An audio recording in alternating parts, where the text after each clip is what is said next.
scheduled programming, we get back to our talk on Washington USC. What was your take on this game, Austin? Honestly, Jackson, I'm not going to take anything away from Washington and Michael Penix. They played great. But let's be honest. They didn't do this against Oregon. We'll see what they do next weekend against Utah. But Washington, like on the ground, they were terrific. Through the air, they were terrific. They had it going on both ends tonight. But part of me thinks that it's because USC's defense is awful. Like, I don't mean to be rude or disrespectful to the Trojan fans out there, but you all need a new defensive coordinator quick in a hurry. They're mad as a hornet. They're mad as a cottonmouth about that defense, man. I mean, they are mad as a big old cottonmouth. They are throwing out the Grinch out the door. I mean, I think honestly, they've already thrown his butt out.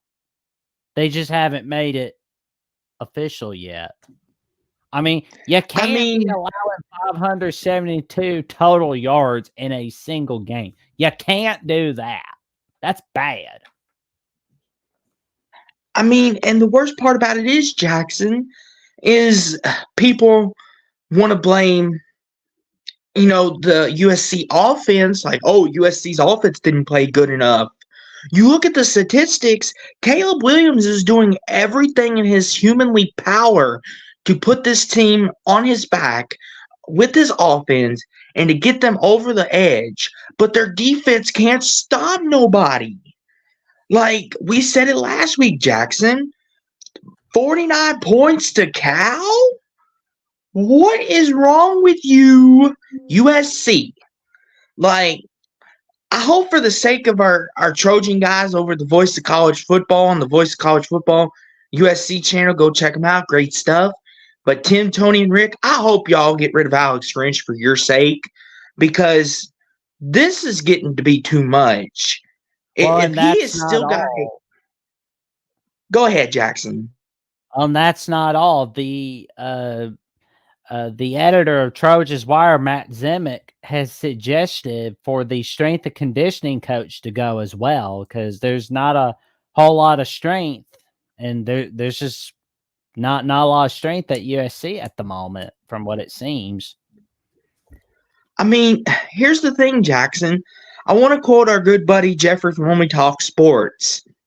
Can you name me a team? And this is a legitimate question, Jackson. Can you name me a team who has had this bad of a defense and still been able to win a national championship? Can you think of one that comes to mind at the moment? Not at the moment, no. And people don't realize, people are like, oh, the offense looks beautiful. Caleb Williams, Heisman winner. That's cool. But you got to have a defense if you want to win anything. Like, I understand. USC, greatest show on turf, all that, whatever you want to coin them, that's fine. Or the second generation with all their legendary receivers following their father's footsteps, all that. But once again, I'm going to harp on this. You need a defense to win a championship. I will point this out simply. Alabama, Georgia, they're prime examples.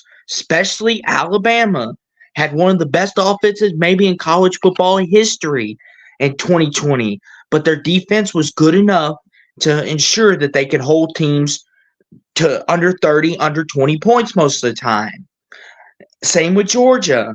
Their offense was pretty good last year, and the year before that came along but at the end. But they had a generational defense to go along with it. And last year they had a pretty good defense. USC, you have a great offense. Some may even say it's the greatest offense in Pac-12 history, if you want to go that far with it.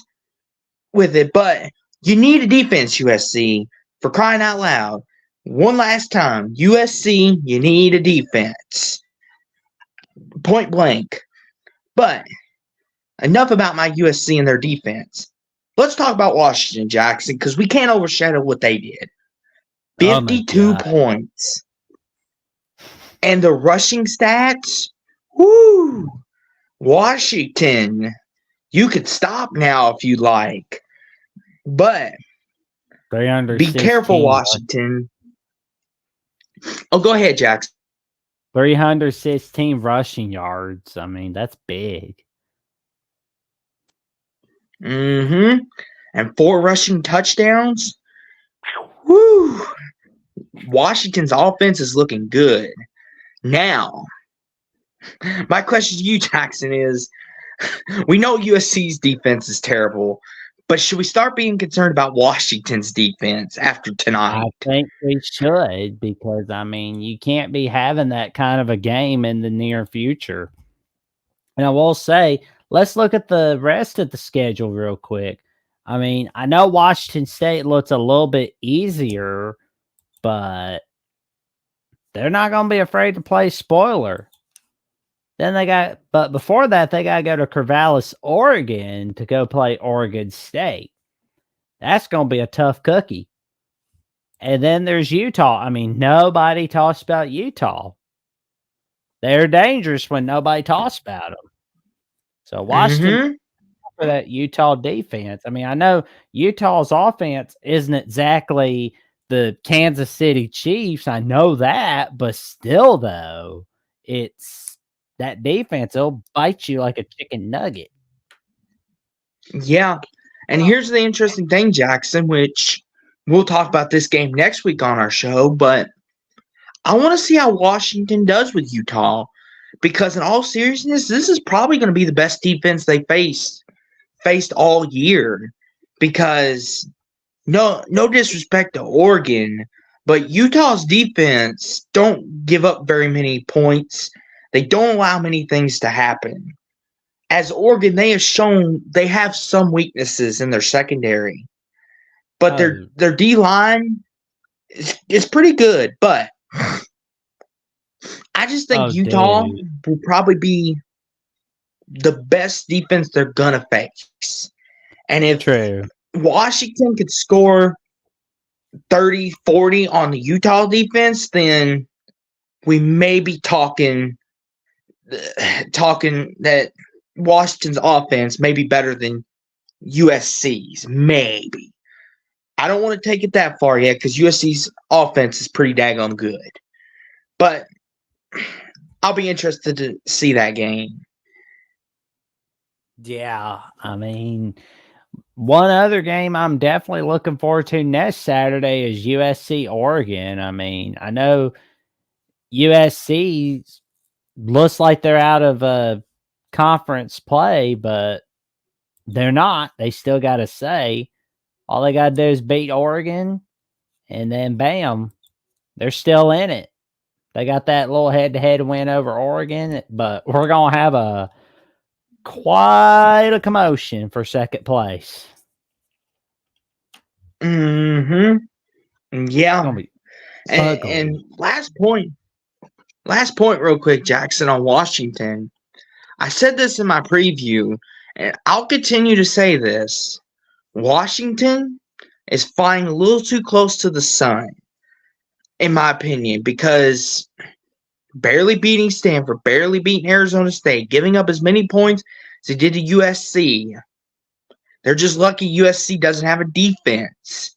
Is next week the week that they get caught, Jackson? Because the old saying goes, if you're flying a little too close to the sun, it can burn you. Is next week the week the sun gets the Huskies, so to speak?